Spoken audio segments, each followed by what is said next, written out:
បងជាមនុស្សចិត្តរឹងមិនដឹងអ្នកណាឈឺចាប់ខ្លាំងឡើយ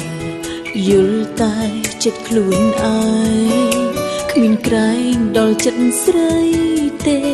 បងតែងក្បត់អូនច្រើនដងឲ្យស្រីឈឺឥតស្បើយរករឿងតោះតោយហើយឆ្លើយពាក្យគំរើយដាក់ស្រីបងអាងខ្លួនជាមនុស្សប្រុសទ្រពធនកិត្តិយសក៏គ្មានខ្វះអ្វីបងឡើងចាំក្រៃធ្វើបាបស្រីមិនគិតដល់ពេលនេះអូនស្នេហ៍ទើបបងចេញខូចចិត្តទើបដឹងការពិតមនុស្សត្រូវគេក្បត់ឈឺយ៉ាងណា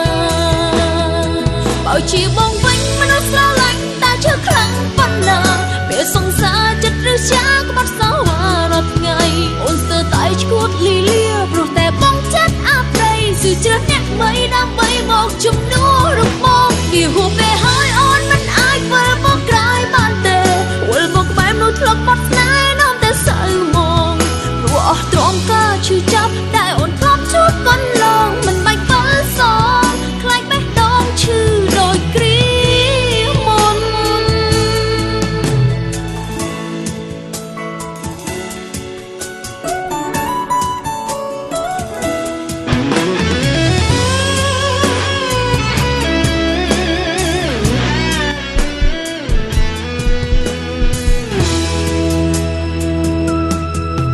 បងអាងខ្លួនជាមនុស្សប្រុសទ្រពធនកិត្តិយសក៏គ្មានខ្វះអ្វី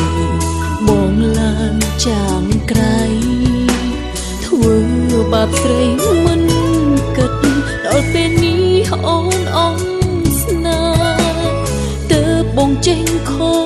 ចចិត្តទើបដឹងការពិតមនុស្សត្រូវគេក្បត់ឈឺយ៉ាងណាបើជាបងវិញមនុស្សស្រឡាញ់តែឈឺខ្លាំងប៉ុណ្ណាពេលសង្សារចិត្តឬជាក្បត់សោវ៉ារាល់ថ្ងៃអូនស្ទើរតែឈួតលីលាព្រោះតែបងចិត្តអាប្រៃស៊ឺជ្រើស